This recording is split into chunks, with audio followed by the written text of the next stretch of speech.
YS Rajasekhara Reddy అలాంటి నాయకుడు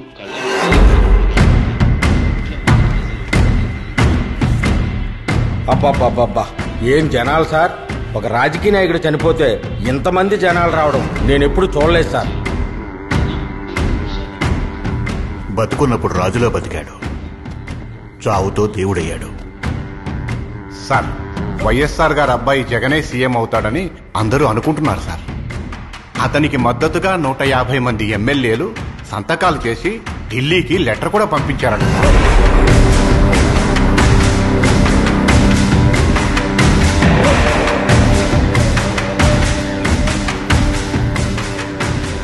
తండ్రి పోయాడనుకుంటే కొడుకొచ్చాడు.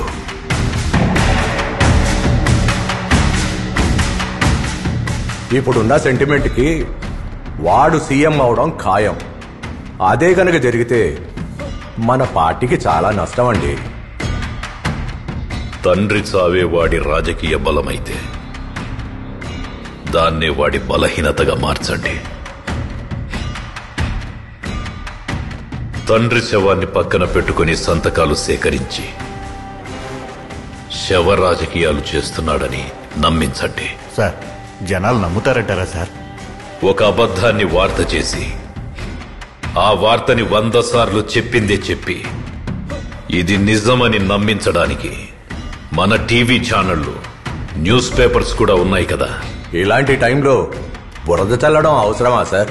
బురద చల్లడమే మన పనయ్యా. అది తుడుచుకుంటాడో కడుక్కుంటాడో వాడి పని.